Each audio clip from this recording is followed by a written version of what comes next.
from all, to all, with all, for all, through all. We thank the gods of creation. We thank the ancestors. We thank the forces of nature.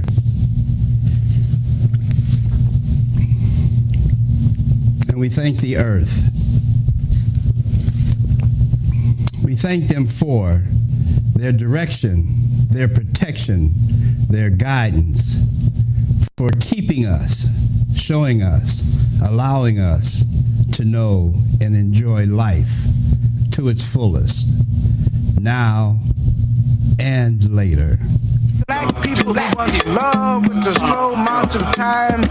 Time was ours to hold in the soft, love-warm chambers of our hearts. And once we, the Afro mommies and daddies of a sun world, would turn our strands of hair into antennas to tune in the juju madness and syncopated love rhythms of Africa. And we loved with time, and we took the time to love, and with the right time we loved, and we loved time after time. Will we ever love again? Will we ever love again? Will we really ever love again? Or will we just sit and rot away with the brighter tomorrows in the skag field, rat cluttered halls of our minds? Black people, what y'all gonna do? Black people, what y'all gonna do? Will the real black people please stand up?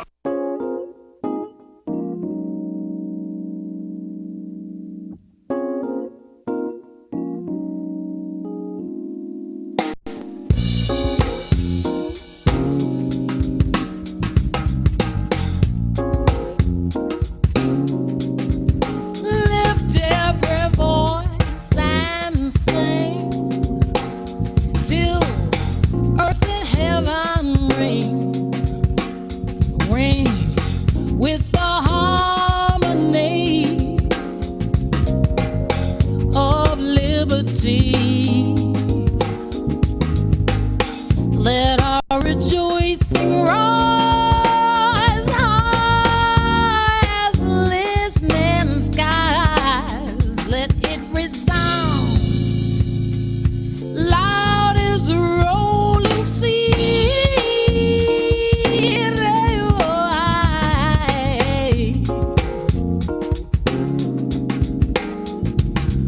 Sing a song full of the faith that the dark past has taught us. Sing a song full of the hope that the present has brought us. Facing the rising sun of our new day begun. Let us march on till victory is won.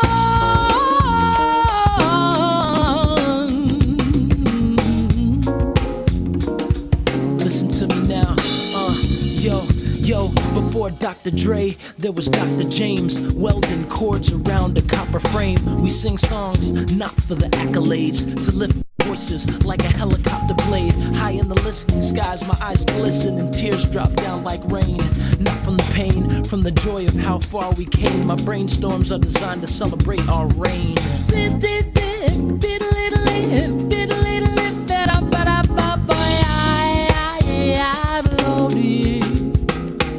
Yeah, when you put it in perspective, the collective, monuments erected, continents affected, presidents elected, ancestors making moves with the music we've been blessed with. We use it to keep communities connected. Through harmonies, a harmony is collected. Reaping the fruits our foremothers invested. Lift every voice till freedom has manifested. Come on, yeah, lift every voice till freedom has manifested. Come on, listen, lift every voice till freedom has manifested.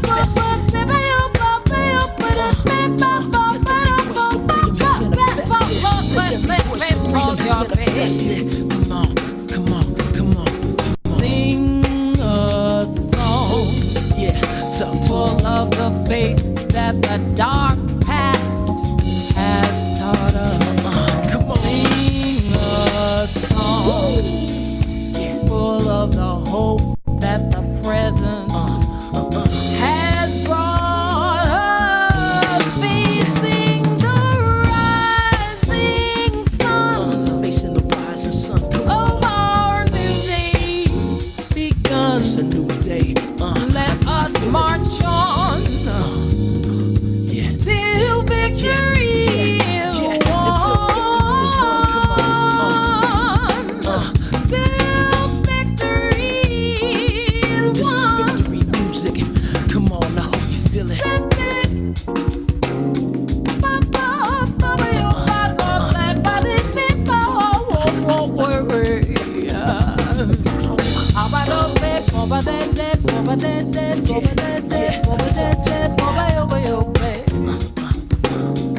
Jumbo Habari, and welcome once again to Our Story, the program that makes being black positive, relevant, desirable, and true to a lost nation in America. A program that speaks to the historical significance of the original people of the earth. Our Story Network takes pride in setting itself away from other programs that centers on entertainment or rhetorical mumbo-jumbo that misdirects your attention onto other things that causes you to exhaust your resources and renders you brain dead. It is Our Story who talks about commitment to you and your people. It is Our Story that champions the reestablishment of the black genius that once ruled the world. It is Our Story that focuses you in on the rewards of black advocacy, black activism, black involvement, and black power. It is Our Story that encourages survival of the black race and solicits your involvement to that end. Black folks must remember race first is a call of the day, and we as a people must, I say must, take the pledge if we, the people of the original race, expect to survive. As I take the many lessons I have received over the years and reflect upon them by sharing these lessons with my brothers and sisters, I realize the power that we as a people possess for the most part has gone unnoticed. The masses of black folks who have been rendered lost and disenfranchised from the meaning and mission our creators intended for us to embrace is all but depleted. It is because of the mission and meaning of the life of our ancestors that I realized how blessed as black people we really are. What fascinates me are the many gifts I have been granted, which allows me to distribute the information onward to you. As always, that message begins and ends with the importance of blackness. Say it loud, I'm black and I'm proud. Greetings, friends, comrades, family, the inquisitive onlookers, and our beloved viewers. Welcome, welcome, and welcome to Our Story Network. We thank you for being with us this evening, and we trust you will take something of value away with you after the program. That is the aim and goals of Our Story Network, the network that leads the pack in modern-day communications and ancient and modern education. I say ancient and modern education because of the many errors we have found in the translations and interpretations of ancient records. The modern revelations by new black scholars have opened the window of discovery that has allowed the truth and knowledge originally disseminated by the black masters of education to flourish once again. This is one of the stumbling blocks that has kept black people from rebuilding their greatness and recapturing their birthright. Good evening. Brothers and sisters, as I mentioned 2 weeks ago, we have a Hurricane Katrina commemoration. But who knew our lead Katrina historian would be in the hospital and able to be with us tonight? It was just 2 weeks ago when Brother Malik Rahim was with us and promised a Hurricane Katrina commemoration to end all commemorations. Brother Malik suffered a mild stroke last week and currently is in a rehab facility regaining his strength to become ambulatory.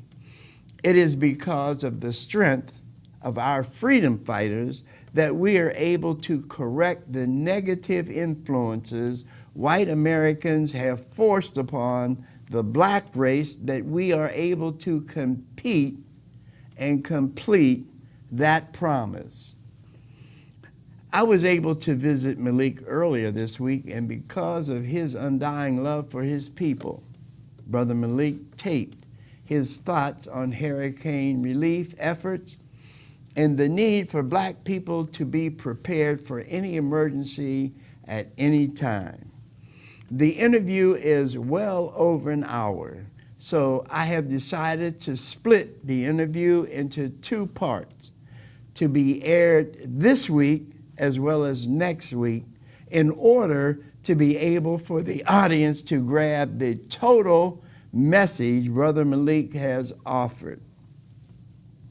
Before we get into the interview, I have a few comments concerning the ongoing situation concerning the Catholic Church and the pedophilia connected to the priests, bishops, cardinals, and popes. On Tuesday, August 28, 2018, Archbishop Gregory Amen sought forgiveness for the harm the Catholic Church has done to the countless children over thousands of years while continuing to cover up behaviors that suggest the church is really not sorry for the acts, but sorry for getting exposed. In comparison, sometime in March of 2000, Pope John Paul II whimpered out a few words, and I quote, "We are asking for forgiveness," end of quote. This was reported as being an apology for the Catholic Church being involved in the slave trade. But to my recollection, this was directed to the African nations and not to blacks in America. When are the descendants of slaves going to be addressed and apologies given for the slave trade? For my part, the Catholic Church never has to apologize for their involvement in the slave trade because I know the Catholic Church is not remorseful for what they did then and what they are continuing to do now concerning pedophilia. What the Catholic Church has done with this apology for sexual misconduct is the same thing the Catholic Church has done with slavery. As we look at the term apology, it means to acknowledge regret in asking for a pardon to an offense or a fault. It also means a justification or a defense. But the ending meaning states it as an inferior substitute to something that needs to be addressed with proper protocol, which means apologies mean nothing to the church, especially when the church continues to involve itself with the same behaviors that they are asking forgiveness for. Now, what very few people are noticing is if the church is truly sorry, then why has not the church given back the illegal books, artifacts, and other treasures the Vatican is holding in Rome? And for the children, why isn't the church revealing the rituals and services that calls for homosexual and pedophilia acts in order to please their God? Remember, people, the church is not called the Catholic Church. It is called the Roman Catholic Church, which means Rome and Greece have been immortalized within the church along with its culture and traditions. The church continues to be the safe place for those erratic homosexual and pedophilia behaviors to survive. Hidden in plain sight, the church claims at least 2,000 years of existence. Greece and Rome's culture and traditional inadequacies are preserved through the church. This takes us back to our story, the original Holocaust. the book I wrote that contains the origins of the Catholic Church and who the Catholic Church stole their concepts from. This is not rocket science, people. By your inactions, you are giving the church the right to continue to molest young children and imprison young men and women in a hell made for prime time. To Archbishop Amon, too little, too late, and your apologies should be kept for the lies you have perpetrated on a world who has believed you and assisted you in the destruction of this earth. So as we contemplate the church and all it has done wrong, remember, you, the people, who are now participating partners in allowing the ills of the church to prevail, you too will have to pay a price. Ignorance is no defense for destroying what the gods of creation gifted to all life. Now, turning to tonight's message, I want you to realize how committed to the black community Brother Malik is. Neither rain nor wind or sunshine will stop Brother Malik from servicing his community. Part 1 tonight and part 2 next week. Since I will allow this interview to run to the end of time, I will close by saying, stay strong, stay black, but by all means, stay involved in blackness. And now, Brother Malik. I want to welcome you to our story. Oh, yes. And I want to begin the Katrina celebration with the important points that you feel people in New Orleans and around the country need to embrace. Well, the very first thing is the Patriot Act. Because under the Patriot Act, if it's a state of emergency, we give the president carte blanche.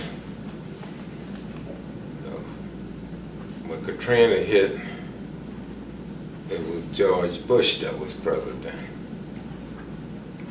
Now we have a George Bush on steroids. You know, what would happen if it hit again? Are we prepared as a people?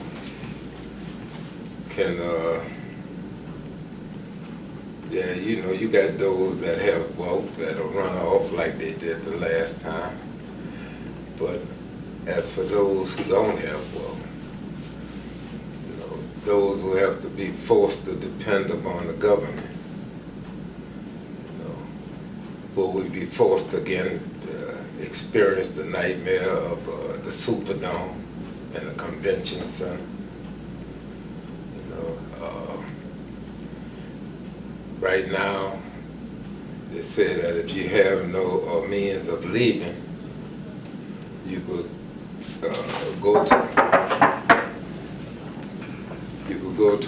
come on, just you could How you doing? all right. You could go. We can hold it if you want. No, that's my son. Oh, okay. Hold it.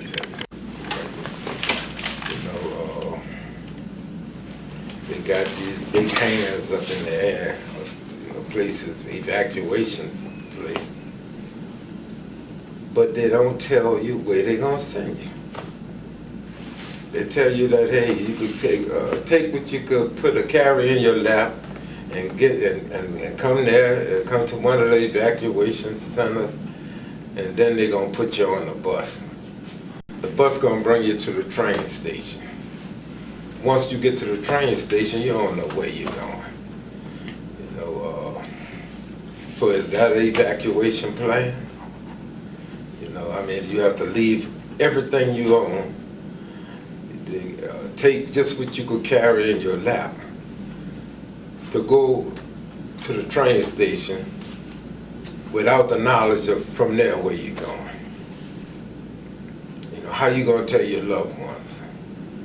You know, you can't tell them, well, hey, I'm gonna be at the train station, because you don't know where they're sending you from there. You can't say, well, I know that that there's a plan to take me to Houston. So now I can make preparation with my family to know that just meet me in Houston. You know, it's no telling where you're gonna be at. And then the hardest part is everybody tell you about the evacuation plans and everything else. But if we hit and you have lost everything, how you gonna come back? What services that this city gonna have gonna be made available for your return? Because that's the hardest part. You know, anybody could run. You know, I mean, you know, rats could run. Anything could flee. You know, but when you return, if you're gonna return, how you gonna return? You know, where you gonna get the basics? If you come back and your house is damaged, you know, how long you gonna have to wait before you could secure your house where it's livable?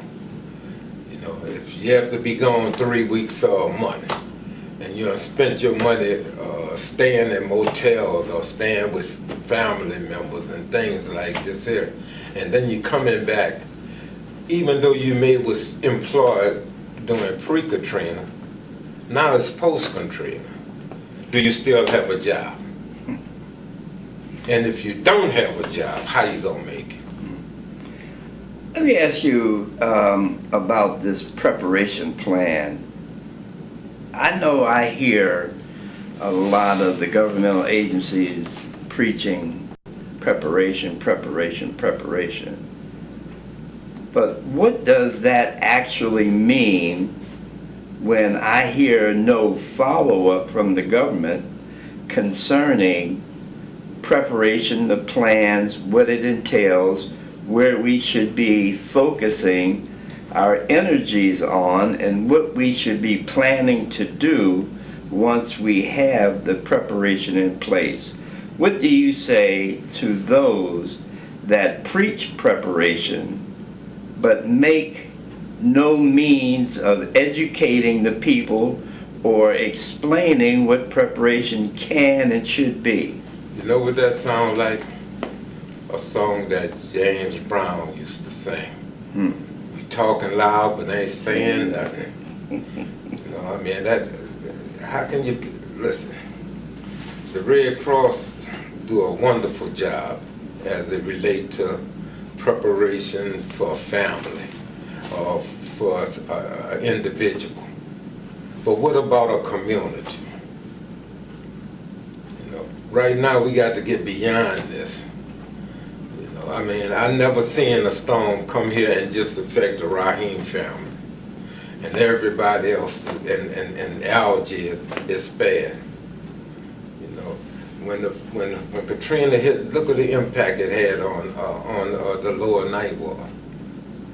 And we talking about 13 years later and still look at the lower ninth ward. So what the government is saying, yeah, it's preparation, but it's preparation for whom? And that's all that Katrina showed us, was that all the preparation was for the rich, you know, for the well-connected.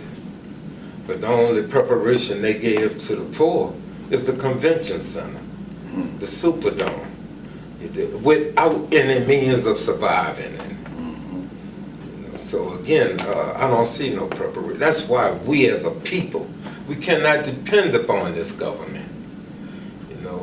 We can no longer say that, hey, well, you know, we got Obama as president, you know, and he gonna look out for us, which I think he might have. I would not put my head on a chopping block and say that he would his plan was any better than George Bush. Now, it might be better than Trump, but that's about it. Seeing that you have come into New Orleans after Katrina with the Common Ground plan and services that they provided, what is your outlook and understanding for our community to be prepared? Well, the first thing, I didn't come into New Orleans. I was already in New Orleans. I didn't leave for Katrina. I was here. I experienced Katrina right here in New Orleans. So I didn't leave. We didn't have a plan. We didn't have a plan. When we formed Common Ground at my mother's kitchen table, we ain't had, the only thing that we knew, it was time for us to get organized. And with that, I relied upon the lessons I had learned as a member of the Black Panther Party. I was blessed that when I was in the party, I was the OD, the officer of the day. I'm the one who made it happen. That if whatever it had whatever we was doing, I was the one that made sure that it happened. So with that, I was able to fall back upon this. The first thing we did an assessment on what is the needs, what is the community needs. What is the needs of evacuating community, and what's going to be the need of when the community return. Because when Katrina hit, I didn't think, I was like most people, I didn't think that it was going to be as bad as it was. I thought we was going to be spared because the day before Katrina, August the 28th, we were spared. It deviated just enough that we knew that we wasn't going to get that direct hit. But that 28th of August 2005 was also the 50th anniversary of the murder of Emmett Till. And I truly believe it was the spirit of Emmett Till, of that young child. It was his spirit that spared us, because if it would have hit New Orleans the way it hit Pearlington, Mississippi, we'd have lost about 60,000 people. And out of that 60,000, maybe 55 to 59,000 would have been African Americans. So we were spared. We was on the weakest side of that hurricane, and it did what it done to the city. But just think, if it wouldn't have hit Hammond, but it would have hit, if it wouldn't have hit Pearlington, Mississippi, and would have hit Hammond, but then we would have been on the eastern side of that hurricane, the strongest side of it. What would happen? What would happen right now if we get hit by a Category 5 hurricane that would hit Houston? Houston, certain parts of Houston is still suffering a year later. Puerto Rico, look what they're suffering. Less the bone what we went through from Katrina. Because 13 years later, we ain't learned nothing. If a hurricane hit us right now, we would be still in the same dilemma that we was in 13 years ago. And that's a sin. Especially when you're talking about you in a city that is that you have African Americans, in charge. And the most we could come up with with a plan that go to in Algiers, the evacuation station is the Arthur Mundy. There's no plans for the Arthur Mundy building to be open. So if you evacuate, you got to sit out there because it's raining. You got to sit out in the rain and wait for a bus to take you to the train station, and then from there, God knows where they're gonna send you. You know, you have no protection on how you gonna secure your house. If you're elderly, where you gonna get your medication from after the medication that you evacuate with run out? You know, if you're gonna be able to take it out. You know, what you gonna do for if you want to come back home and there's no electricity, there's no running water, there's nothing. I mean, how are you gonna know that you're gonna be able to come back and rebuild? You know, I mean, if rebuilding was so easy, we wouldn't be in the dilemma that we're in now. Last week you had 2 veterans just got back into their house, 13 years later. 2 veterans just got their house repaired, 13 years. You know, I mean, what if you? I'm 70 years old. You know, I mean, can I wait 13 years? You know, to get back into a house in the richest country on this planet? Obviously, the politicians don't have the answer. They don't want to find the answer. So, what can you give us as suggestions for preparation and to be ready if we have to experience another? Well, the first thing we need to do, we need to establish emergency response teams or emergency response network among ourselves. Then we need to understand that it's upon us to make sure that we have the basics. You know, we need to make, because see, in the aftermath of Katrina, we threw it away enough food that we could have fed ourselves for months, if not a year or more.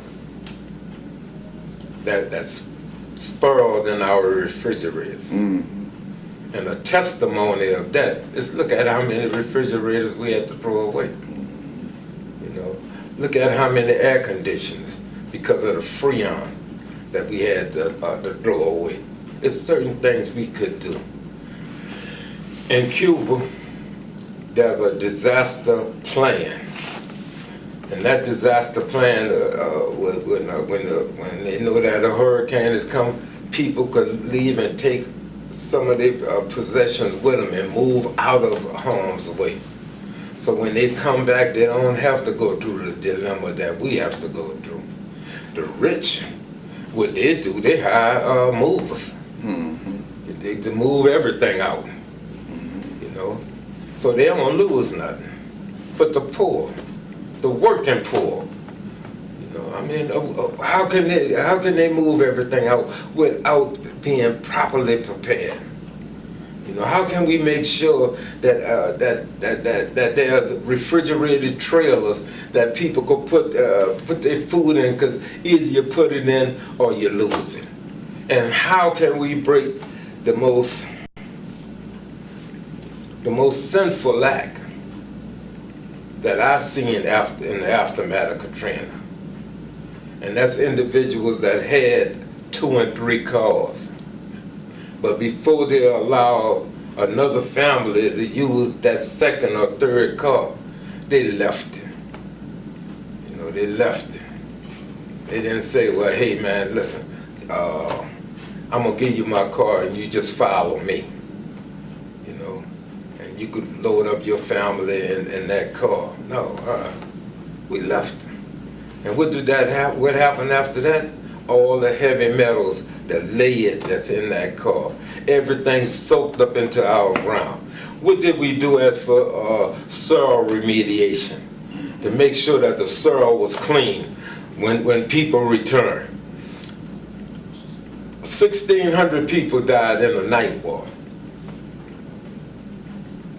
More than that died the first year after Katrina from respiratory ailments due to Katrina.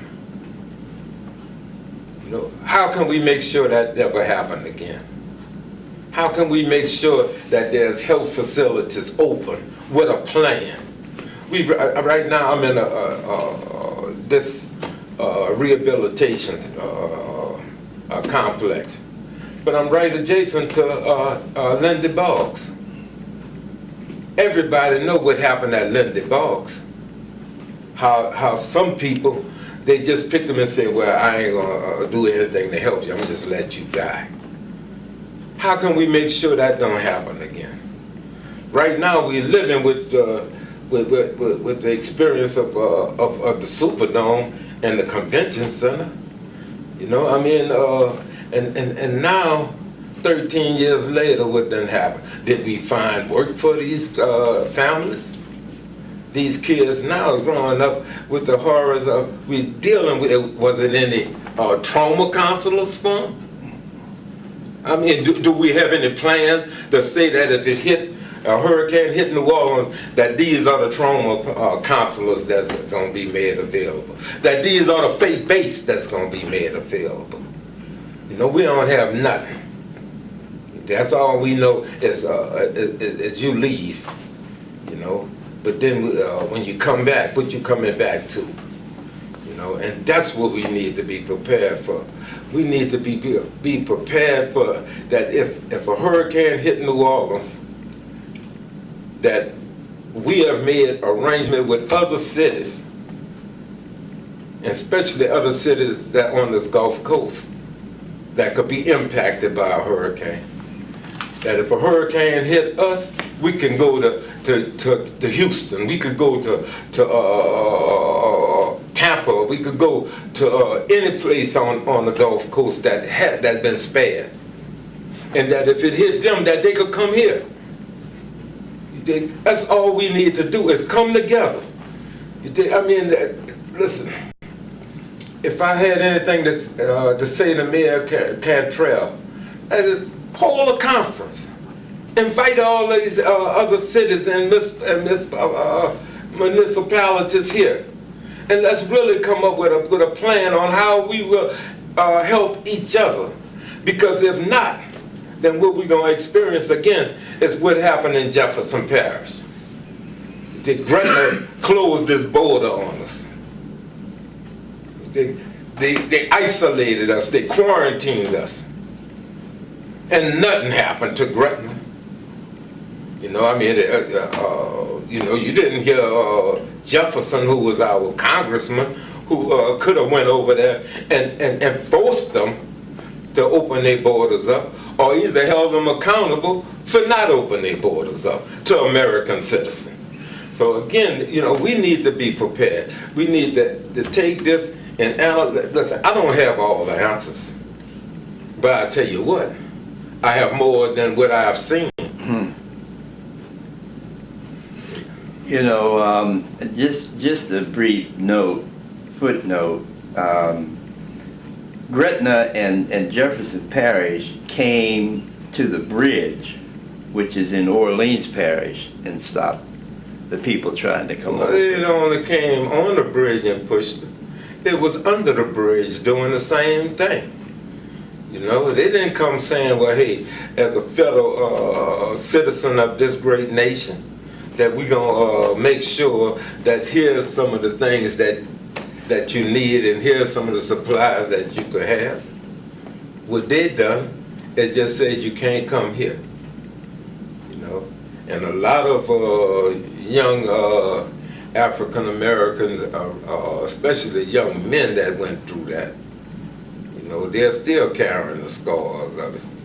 You know, so again, we got to make sure that we are prepared, that we can say that, yeah, we can survive. We can come together, because I'm going to tell you, I truly don't believe that it's an insurmountable task. You know, it's something that we can do. We could do it with government, which would be quicker, but then we could do it without government. You You know, I mean, we could be prepared. That's all we have to do is just sit down and right now, if a storm comes and nobody, excuse me. Yeah, go ahead. What you get that from? Just tell Tyrone I'm gonna call him back.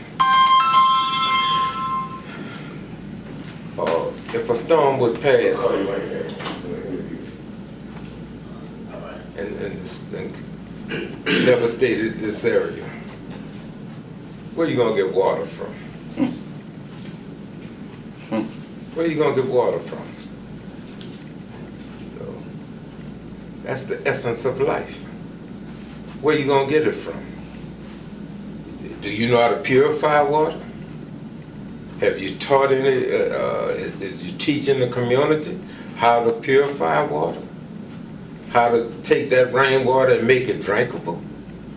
Or either make it able that you can use? What you gonna do for sanitation? The Superdome and the Convention Center became a cesspool because of lack of planning. You know, I had 300 people living in my mother's house and never had a problem with sanitation with one tub. Why? Because we started from the very beginning doing compost tubs. You know, I mean, these are the things that people need to know. The average person here don't even know what a compost toilet is, let alone how to get prepared for it. Most people would say, well, hey man, I'm gonna fill my tub up with water. But what if your house is flooded? And now that tub of water that you put in, it's flooded. You think, I mean, now what you gonna do? You know, when you come back, if you come back and you have, and you need a new roof. You know, if you need a new roof, your house is also gonna be inundated with that mold. You think, do you know how to do the mold abatement? You know, who gonna come and clean it? The priority is gonna be first for the rich. You dig? Who gonna come and help us? And if I'm lying, then why the night waters in the way it's in? Why is it in the shape it's in? And with most of us, we don't care about each other. Because if we did, there ain't nowhere in the world you could go and watch a damn Mardi Gras parade knowing that your people is in the night war suffering like that. You know, it's been not only a tale of government, but upon us, especially on some of our so-called community leaders. You know, I mean, you got churches in the ninth ward right now, and this is supposed to be a Christian community, a Christian state, a Christian country. But you got churches in the ninth ward right now that's still in rebuild. You know, I mean, so where you and if you can't go and when you have lost everything and go into a house of worship to find relief, you know, then where can you go? What happened with our schools? And the aftermath of Katrina, they fired all the school teachers. Is that what we got to look forward to? You know, I mean, any plans made for the reopening the schools? You know, I mean, where's the priority? Where's the hospitals? In the aftermath of Katrina, I opened up 4 health clinics. I'm not a doctor. I don't have no healthcare experience, but I was able to open up 4 health clinics. You know, but where's the plan now for to make sure that there's health clinics? Where is the plan right now for to say that, hey, this is going to be trauma centers? And when a person come back and seeing that they have lost everything, you know, that you could come here and here's the counseling that is needed for you to go through your recovery. You know, there's no plans. You know, listen, we spent, I believe it was over, Carl Gambit, he could give you the proper figures on how much we spent per house to put a tarp on the roof in comparison to how much the person made who put the tarp on it. You know, I mean, I believe it was $176 a square foot that we paid a so-called patriot, you know, to come and put a blue tarp up on the roof. But that, he was so patriotic that he paid the subcontractor who actually did the work only $2 a square foot. So he, you know, I mean, is that patriotism, or is that just straight up a robbery? You know, is that's what we got to look at now? I mean, look at the billions that came into New Orleans. You know, I mean, with all the billions that came in for everything. You know, I mean, and look at the shape that we're in. You know, I mean, it's no reason why our community is where you find a young man that can't find a job. You know, but it's not for us. You know, and now we're definitely in a position with our president now.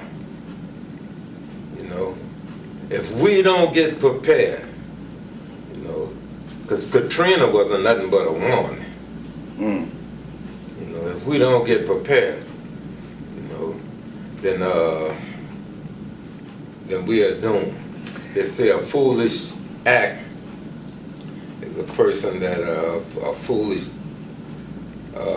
act is a person that sit around and just wait for the same thing and the same response over and over again. Which asks the question, after going through Katrina, and there's a lot of people here that went through Katrina in New Orleans, that went through Katrina. What does it take to get people to realize that they have to do things differently and become more concerned about preparation, knowing what to do and how to do it when the time comes, as opposed to going to the parades, going to the second lines, going to the corner watering holes just to party.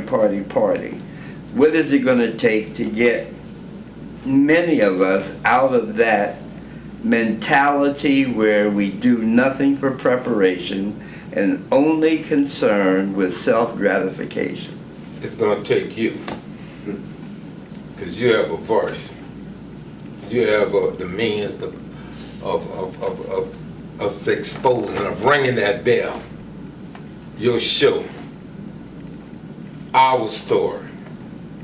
It's going to take you. It's going to take you to stand up like you're doing right now and saying that this is not right. You know, that I don't care what it takes. It's going to take individuals like you. It's not like WBOK.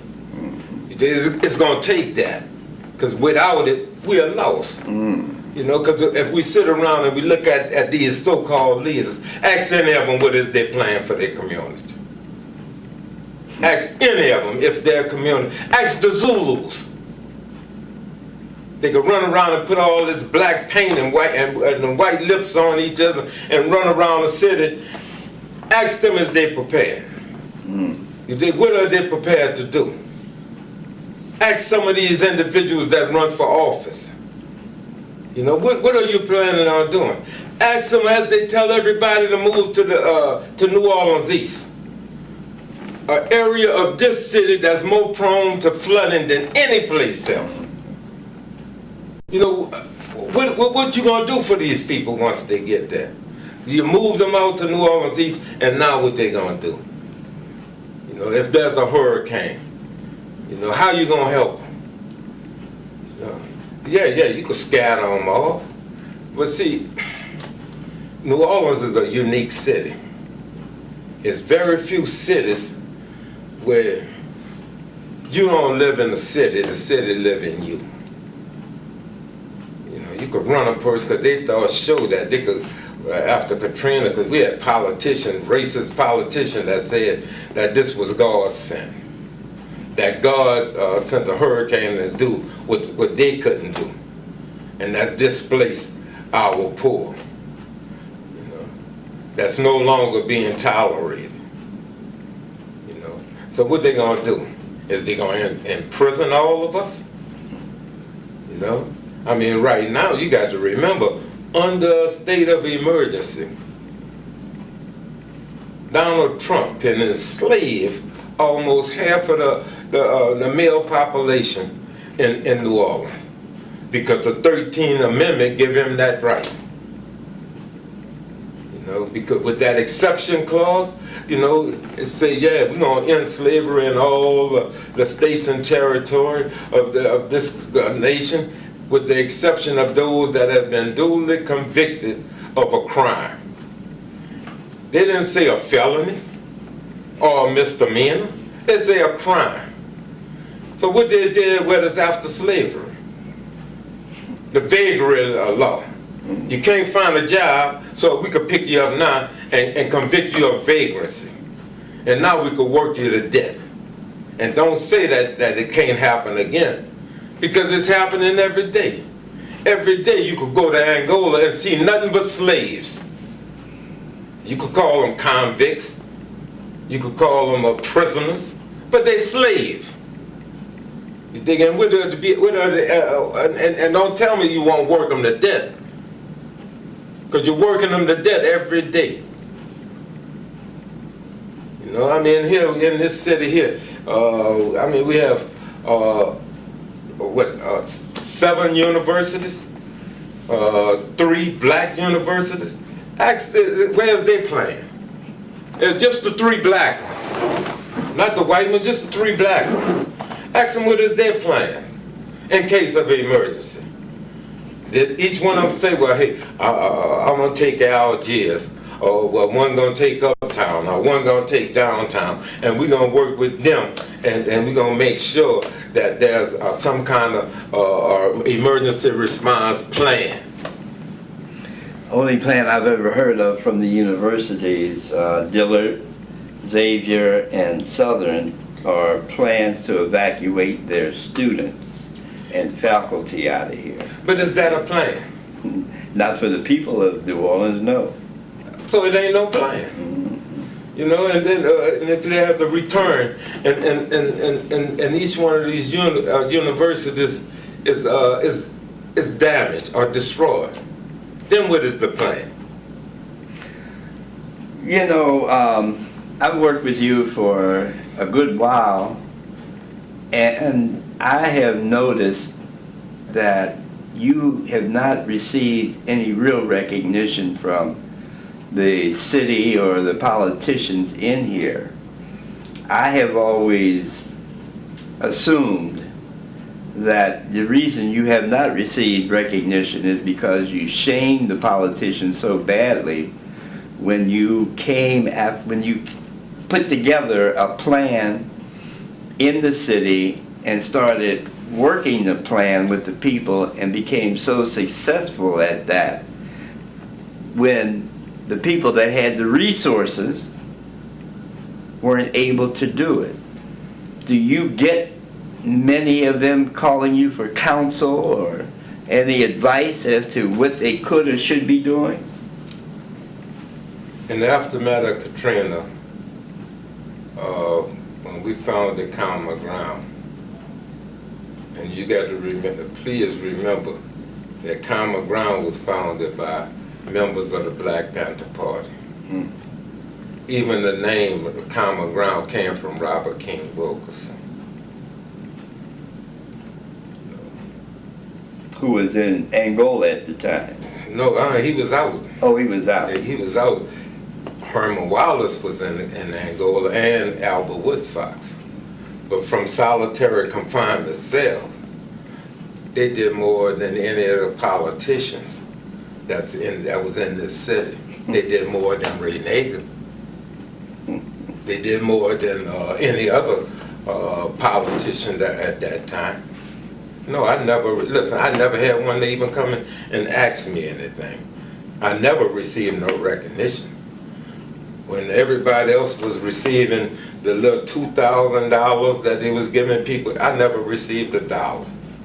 Right now, I'm fighting to keep my mother's home where common ground was founded at. If you would come to my house, I've yet to get any funds for the repairs of it. So again, no, I haven't seen anything. Right now, the reason why I had this stroke is because of what I'm trying to do. At 70 years old, I have to talk about going back to work because of the fact that FEMA never gave me a dime. Listen, City Park wouldn't even be open if it wasn't for the work that we did. Grand Isle wouldn't even exist if it wasn't for how many volunteers we sent out there to help with the wetlands. And there, one of them, I never got a free ticket to the Jazz Fest, less than any funding. No, I haven't seen none of them. Only assistance I get is from the grassroots, and with most of them, they look at me and they say, "Well, hey man, I won't help nobody. Look at all the help. Look at all the people you help, and then look what kind of shape you in." Listen, I can't even drive. They took my driver's license. They took my passport. So again, there was no recognition. You give me a plaque with appreciation, for nothing. But I can't go and spend it.